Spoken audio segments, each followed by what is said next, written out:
All right, shalom. Before I get started, I'm going to give our praise, honor, and glory to Yahawah, bahasham, Yahawahshi, bahasham, Rawchaa Qadash. That's the brother Bakala Walam.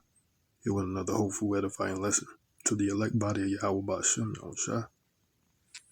I got a quick lesson. It's a short video I'm about to play. And Donald Trump used the word Draconian in the apostles and the men of the Lord from the apostles on down. As said, that's what that's in relation to how the cruel Lord, the fierce king in Isaiah 19 will conduct himself in the use of draconian measures. And that king, which is Nero, which is Donald Trump, he actually used that particular word in relations to the Strait of Hormuz. So I'm gonna play this clip, right? And you want to see it.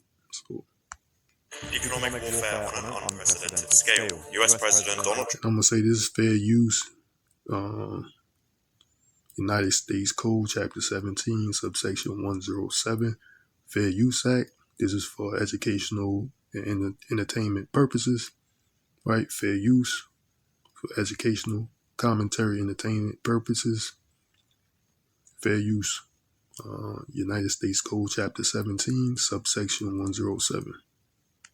Trump announces a new campaign to isolate Iran and punish its trading partners. Here are the latest developments from the past 24 hours. The US president is threatening to inflict what he calls economic D-Day against Iran and anyone who does business with it. He posted on Truth Social, "Today I am also announcing that any country that allows its financial institutions, businesses, airports, or government entities to provide any type of lifeline to Iran will itself face tremendous economic consequences." Trump says it will be the most crushing economic operation ever taken against any country. Dramatic much, but few details have been released, and Iran is already under extensive US sanctions. Foreign companies and institutions have faced restrictions for years, so secondary sanctions are nothing new. But Trump is signaling that the measures will now be aggressively enforced. Well, we have things that we could sanction. We have very draconian sanctions, and we'll see what happens. Right now, the strait is open. A lot of boats are coming through. People aren't reporting that, and that may slow down a little bit at some point. But right now, a lot of boats are coming through. The naval blockade has been extremely effective. Despite those claims. So there, right there, you heard him say, he used the word draconian. I'm going to play again, right? So he used the word draconian, right? And the men of the Lord said that's how this king will conduct himself in the draconian, in the use of draconian measures, right? Which we're going to get the definition of draconian also. Enforced. Well, we have things that we could sanction. We have very draconian sanctions, and we'll... So there you go. He said we got draconian sanctions coming to those who opposes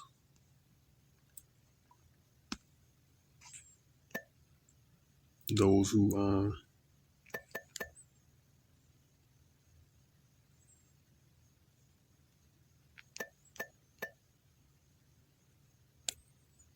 opposes or do business with Iran, right? Any type of business, you know. He said he's gonna put draconian sanctions on these different countries that want to do business or in some type of partnership deal with Iran. So what draconian means is just draconian means law, rules, or punishment that are extremely harsh, severe, or cruel, right? Cruel, right? So the Lord said he's going to give Egypt over into the hands of a cruel Lord and a fierce king.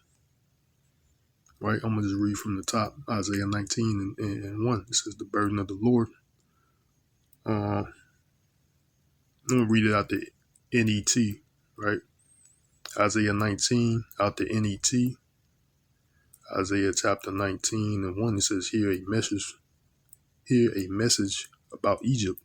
Look, the Lord Yahawah rise on a swift moving cloud, and approaches Egypt, and the idols of Egypt tremble before him, and the Egyptians lose their courage. I will provoke civil strife in Egypt. Brother will fight with each other, as will neighbors, cities, and kingdoms, right? Civil strife, civil unrest, right? Verse 3, the Egyptians the Egyptians will panic, and I will confuse their strategy. They will seek guidance from idols and from spirits of the dead, from the pits used to conjure up underworld spirits, and from the magicians. Verse 4, I will hand Egypt over, which is the point, right?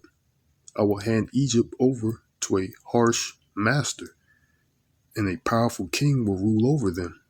Saith the sovereign master, the Lord Yahawah, who commands armies, right?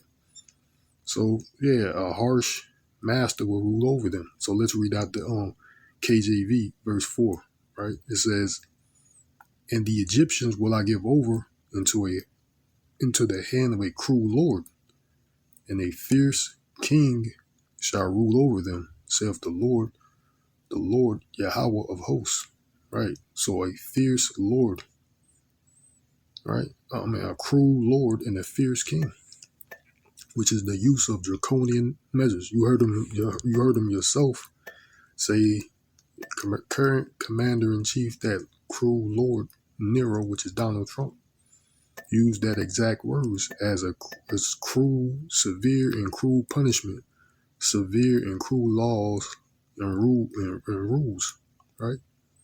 He says he's going to use cruel laws and rules against those that's in any type of agreement, business, partnership with Iran over the Strait of Hormuz.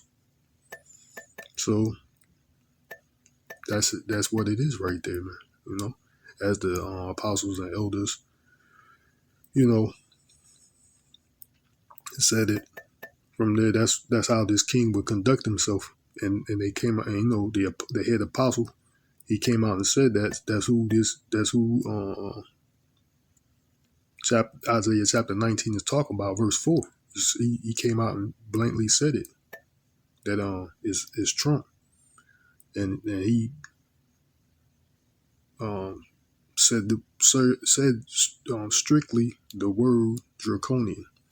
So yeah, that's without a doubt, which it was already solidified through faith anyway. But there's more evidence. Yeah, Donald Trump is that fierce and cruel lord that's over the king that's ruling as the king of Egypt, over the king of Egypt, which is Babylon the Great, which is America. So I'm gonna end it off there. I hope it was edifying to the elect. I'm gonna say, call Allah, Yahawah, bahasham, Yahawahshi, bahasham, Rawchaa Qadash, Shalom. Till the next time, Yahawah Rawchaa, which means Lord willing, and why, bye, bye.